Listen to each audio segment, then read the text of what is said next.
ஈரோட்டில் தனியார் கட்டுமான நிறுவனத்தில் ஐடி சோதனையானது நடைபெற்று வருவதால் அங்கு பரபரப்பான சூழ்நிலையானது காணப்படுகிறது.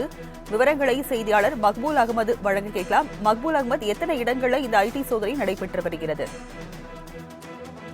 வணக்கம் ராஜலட்சுமி.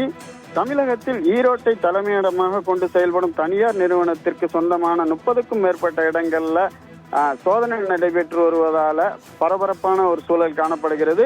தற்போதைய தகவல் படி ஈரோட்டில் மட்டும் 4 இடங்கள்ல இந்த சோதனையானது நடைபெற்று வருகிறது.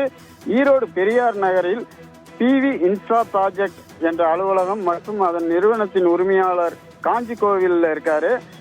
அவரது வீட்டிலையும் கட்டுமான நிறுவனங்கள் என 4 இடங்கள்ல கோவை, சேலம், நாமக்கல், சென்னையில் இருந்து 20க்கும் மேற்பட்ட வருமான வரித்துறை அதிகாரிகள் சோதனை மேற்கொண்டு வருகின்றனர்.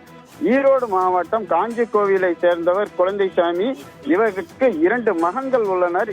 இவர் கட்டுமான நிறுவனம், ரியல் எஸ்டேட், மஞ்சள் மண்டி என பல தொழில்கள் இன்வெஸ்ட்மெண்ட் பண்ணி வியாபாரம் பண்ணிட்டு இருக்காரு.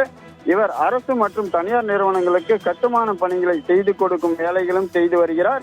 இந்நிலையில குழந்தைசாமி வருமான வரி முறையாக செலுத்தாமல் வருமான வரி ஏய்ப்பு செய்துள்ளதாக புகார் எழுந்ததின் அடிப்படையில் இன்று அவருக்கு சொந்தமான ஈரோடு பெரியார் நகர், கருப்பண்ணன் வீதி, சக்தி சாலை உள்ளிட்ட கட்டுமான பணிகளை மேற்கொள்ளும் அலுவலகங்களிலும் அதே போல காஞ்சி கோவிலில் உள்ள அவரது வீடு உள்ளிட்ட 4 இடங்கள்ல கோவை, சேலம், நாமக்கல், சென்னை ஆகிய மாவட்டங்களை சேர்ந்த 20க்கும் மேற்பட்ட வருமான வரி துறை அலுவலர்கள் பார்த்தீங்கன்னா இன்னைக்கு காலை 11 மணி முதல் தீவிர சோதனையில் ஈடுபட்டு வராங்க.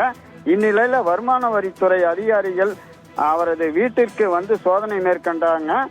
அவர் வீட்டு கதவு பூட்டி விட்டு ஒவ்வொரு ஆவணங்களையும் தற்போது சோதனை செய்து வரக்கூடிய நேரடி காட்சிகளையும் நாம பார்க்கிறோம். இவர்களுடன் மத்திய துணை ராணுவத்தினர் பாதுகாப்பு பணியில் ஈடுபட்டு வர்றாங்க. இவர்கள் சிஆர்பிஎஃப் எனப்படும் பாதுகாப்பு அதிகாரிகள் எனவும் தெரிவிக்கப்படுகிறது. இதே போல பெரியார் நகரில் உள்ள கட்டுமான அலுவலகத்திலும் வருமான வரித்துறையினர் தற்போது தீவிரமா ஈடுபட்டு வர்றதுனால இந்த பகுதி முழுவதுமே ஒரு பரபரப்பான சூழல் காணப்படுகிறது. ராஜலட்சுமி, விவரங்களுக்கு நன்றி.